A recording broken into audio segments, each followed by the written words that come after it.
bawat sulok ng ating bayan, may pangarap na nais makamtan. Kahit iba-iba ang pinagmulan, iisa ang hangad para sa kinabukasan. Kamay sa kamay, puso'y naglalapit, Pag-asa'y buhay sa bawat awit. Hindi hadlang ang ating pagkakaiba kapag sama-sama sa iisang adhika. Magkaisa, magtulungan para sa mas matatag na kinabukasan. Sa hirap at ginhawa'y magdadamayan, tayo ang lakas ng ating bayan. Magkaisa, magkaibigan, pagmamahal ang ating sandigan. Sa bawat hakbang, sa bawat laban, sama-sama nating maaabot ang tagumpay ng bayan.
Punta tayo ng White Plains, makikita nyo kung gaano kakapal ang tao dun.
Naka-live po yan. Hi.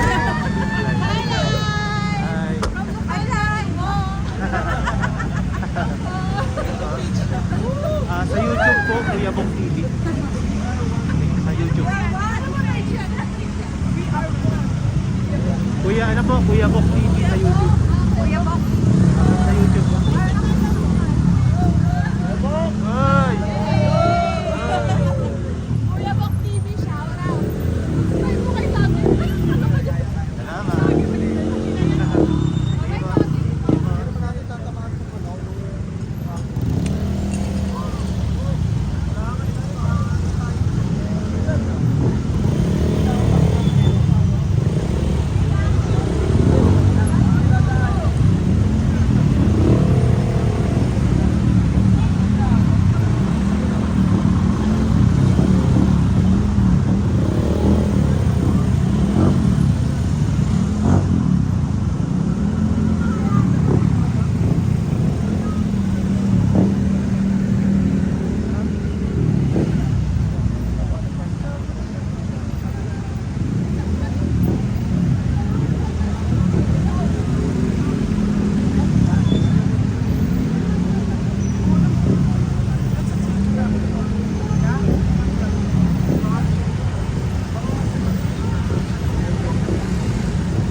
live? Ayan, live po.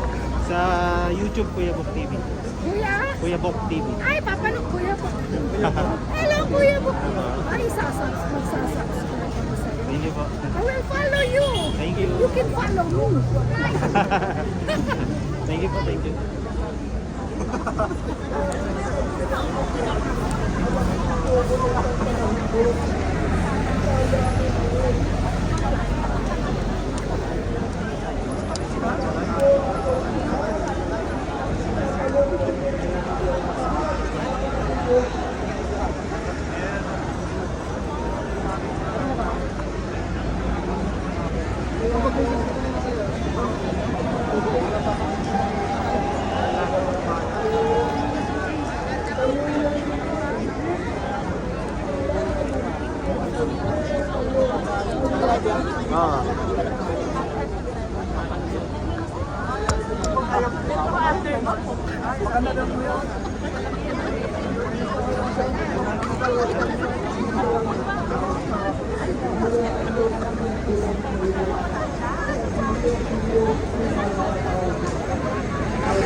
Pero kayo dahil sinabot po sila.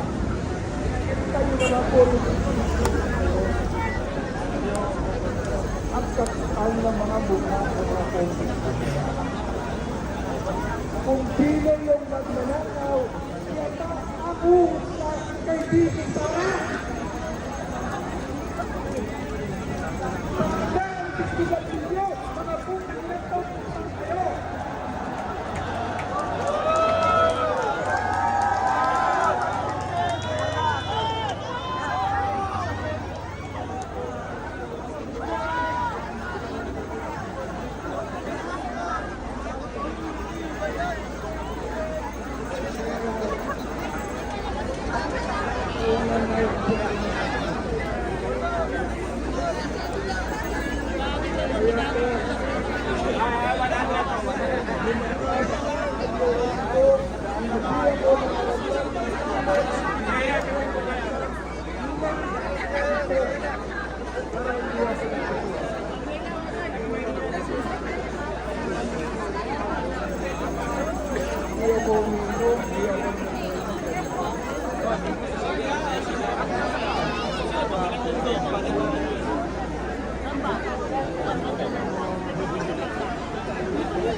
Ganun ho pala pagka tumanda ka na, wala ka na hinangad.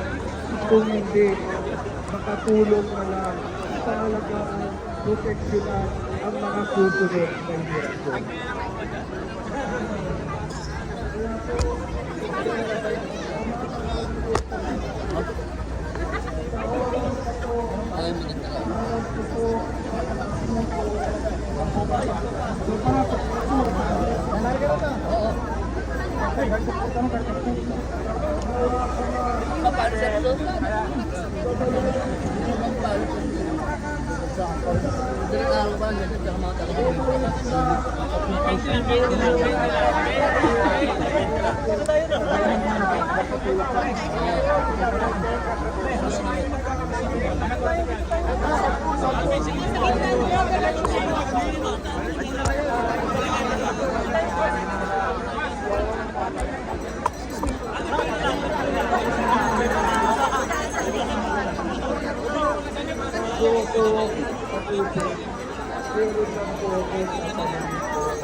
Tatapusin na ba natin ang administrasyon ng adik na Marcos? Tatapusin na ba natin ang paghihirap ng ating mga kababayan?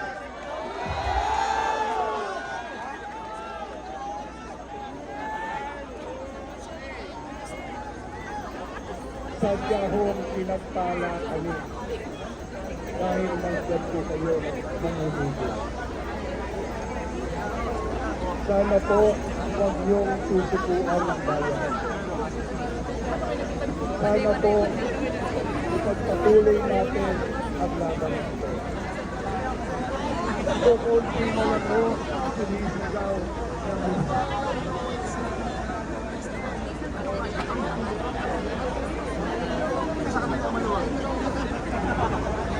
Dahil ultimo si Jesus is Lord Joel Villanueva ay na-recruit pa ni Jesus Judas Mulia. Kaya si Joel Judas Villanueva na rin siya.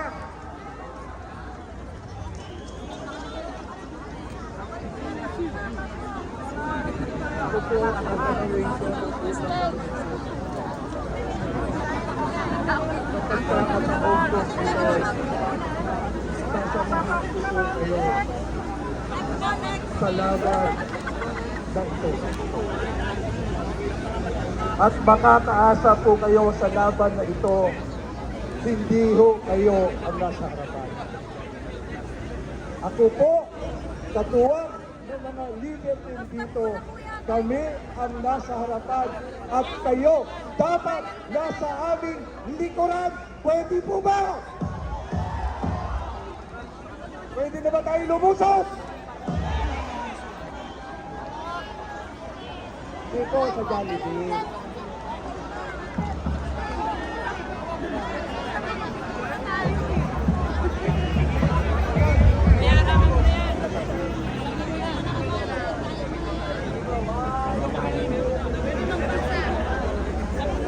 Tatanawin ko po ng isang lalood po.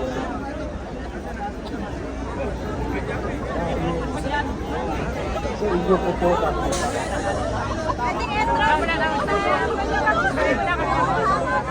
Pasok lang po muna kami. Binigyan mo kami katuwang.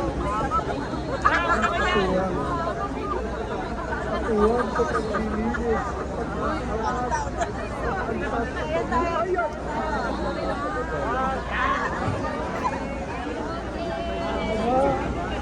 Hindi man po kalabisan. Kunin mo na ho ang pamilyang Marcos.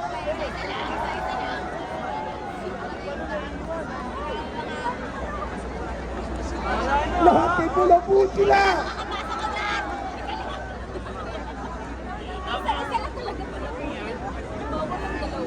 Muli po,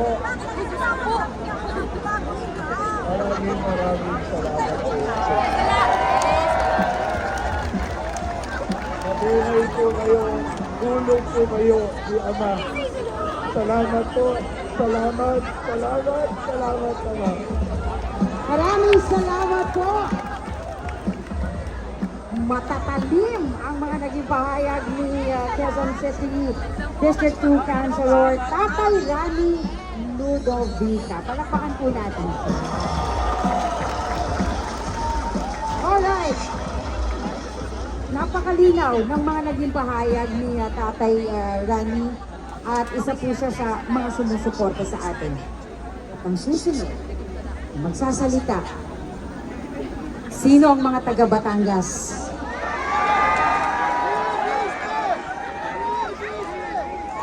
Ito rin po ay isa sa lumalaban sa korupsyon, sa mga mandarambong. Siya'y kaisa natin at sinusuportahan niya ang ating panawagan. Mga taga Batangas, narito ang inyong pong representante, Congressman Leandro Leviste.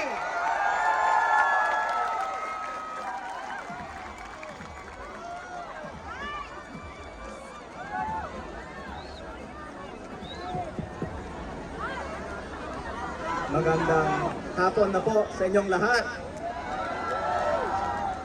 At magandang hapon po sa lahat ng mga Batanggenyo. Baka may magtatanong kung bakit ang isang kasalukuyang kongresista ay nasa rally. Pero ano bang gusto nilang gagawin ng mga kongresista? Magbakasyon na lang.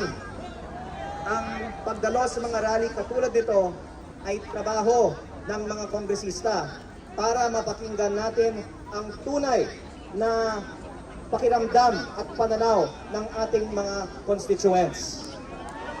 At ako po ay narito kaninang umaga din at napansin ko napakarami ang mga Batanggenyo na narito. Ang iba pa sa atin ay galing sa unang distrito ng Batangas. At in fact, kayo ang unang mga nagsabi sa akin na pumunta dito ngayong araw. Dahil kahapon pa, may mga nagme-message sa aking Facebook kung sama ka sa EDSA People Power Monument. Kaya salamat sa inyong imbitasyon. Pero para hindi sabihin na tayo ay nagrarally lang na walang solusyon, nais kong ipakita sa sambayanan na tayo dito ay may mga solusyon. And in fact, tayo ay narito dahil nakikiisa tayo sa panawagan ni Senator Dante Marcoleta na ipagpatuloy ang flood control investigation. Madalas nilang sinasabi na wala tayong ebidensya. Pero lahat na ng ebidensya ay ipinakita ni Senator Dante Marcoleta at ang ibang mga tumestigo sa mga ginanap na Blue Ribbon Committee hearings. Ang iba ay inilabas sa tulong ng ating mga kaibigan na narito ngayon. Kabilang po dito si dating Congressman Mike Defensor. Palakpakan po natin ang ating birthday celebrant. Happy birthday, Kong Mike. At ang ibang mga matatapang na mga dating miyembro ng Armed Forces of the Philippines. Ito po ay hindi mga kwento lamang. Pinakita sa akin ni Kong Mike at ang iba nating mga kasama ang mga resibo ng mga mali-maletang pera na pinamahagi mula sa pondo ng flood control. Sa Kongreso, marami ang may kaalaman tungkol sa korupsyon sa Department of Public Works and Highways, pero takot lamang na magsalita. Sa Senado, marami ang mga nagpahayag na sila ay may first-hand knowledge sa korupsyon sa DPWH. Ngunit, kahit napakarami na ang mga lumabas na ebidensya tungkol sa korupsyon sa DPWH, inutol ang mga na-schedule na flood control hearings ng Blue Ribbon Committee ni Senator Dante Marcoleta. At matapos nilang pinutol ang mga flood control hearings, ang mga nag-iimbestiga ay sila pa ang kinakasuhan. Kaya yun ang naging last straw. Kaya marami sa atin ay narito ngayon. Ngunit, narito din po tayo ngayon para sa napakaraming ibang mga problema ng ating bansa. Inalalabas ngayon sa media na itong rally ay para lamang sa iilan tungkol sa ilang mga issue. Pero sa tingin ko hindi po sang-ayon ang karamihan sa atin dito. Dahil napakarami ang mga problema sa ating bansa, napakarami din ang ebidensya ng korupsyon sa lahat ng mga probinsya sa ating bansa. Ngunit basta lang pinutol ang flood control investigations. Kaya para sa mga nagsasabi na tayo ay walang ebidensya at tapos na ang panahon ng flood control at move on na tayo sa ibang mga bagay, tayo po ay nakikisa sa panawagan ni Senator Marcoleta na ituloy ang hearings sa Senado at naghain din ako ngayong araw ng resolusyon para simulan muli ang mga investigasyon tungkol sa flood control sa Kongreso.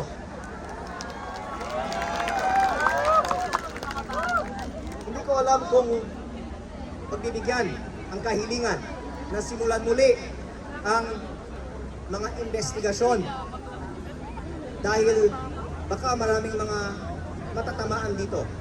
Ngunit hindi sila pwedeng magpahayag na pinakasuhan nila ang mga may kasalanan habang ang mga iba na obvious naman na may kasalanan ay hindi kinakasuhan at hindi nila sinisimulan man ang flood control hearings. Kaya kung maaari po, isa-summarize ko lang ang ilan sa mga dahilan kung bakit isinulong ko sa Kongreso ngayong araw na simulan muli ang flood control investigations.